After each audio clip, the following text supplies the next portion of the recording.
again from Central Virginia. Thanksgiving is coming and I'm gonna make a pumpkin pie. This is one of my favorite pie recipes. It's sort of derivative of the very old cookbook, the Silver Palette original cookbook, and I have modified it a little bit to suit my taste, and I'm gonna make it. So it's a delicious pie. What I like about it is it's not too sweet. It really emphasizes the spices and of course the pumpkin flavor. It is very rich though, because I make it not with evaporated milk, but with cream and half. So let's get started. So here's what you need to make this pie. I've already measured out all of my ingredients. You start with 2 cups of pureed pumpkin. This is the pumpkin that I baked yesterday. So 2 cups of pumpkin. I have here 1/2 cup of half and half and 1/2 a cup of heavy whipping cream. I have 1/3 of a cup of brown sugar and 1/3 of a cup of white sugar. You need 3 eggs. Then you need a lot of spices because I believe in spices. The spices that you need are 2 teaspoons of cinnamon, 1 heaping teaspoon of ginger. Then you need 1/2 teaspoon of each of these: allspice, cloves, nutmeg, and 1/4 teaspoon of cardamom.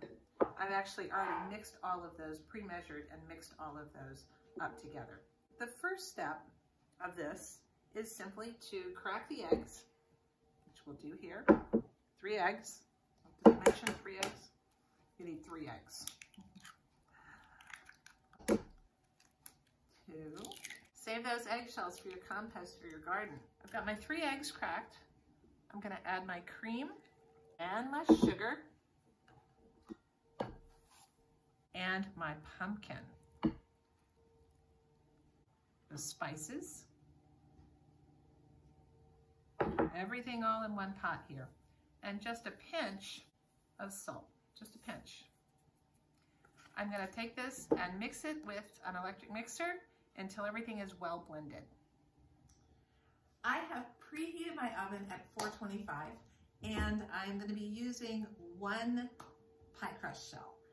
I am actually using a frozen one, a deep dish one, but you can use any pie shell you want. If you're really good at making pastry, go for it. That's not my forte. All right, once this is all mixed up, you just pour the batter, the filling, into the pie shell. It's likely that you'll have some left over. That's okay. Well, maybe I will. You can bake that in a little ramekin, and it's delicious. Now this pie is going to bubble up and when it's cooking, and so it's likely to spill over. So I do put it on a lined baking sheet to prevent spills in the bottom of the oven. I'm now just going to bake this pie in the oven, 425, for about 10 minutes. Then I'm going to turn down the heat to about 325, which is a slow oven, and where it will cook for at least another 50 minutes. The only real way that you can tell if it's done is to put a knife in it very carefully, and if it comes out relatively clean, then the pie is done. It will be jiggly when you pull it out of the oven, but then it will settle, and you have to wait till it completely settles and cools before eating. Enjoy.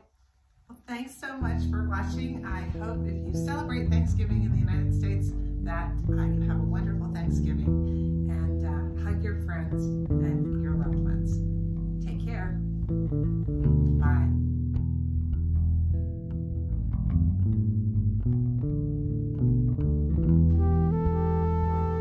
I love this pie because it's the color of my squirrely cat.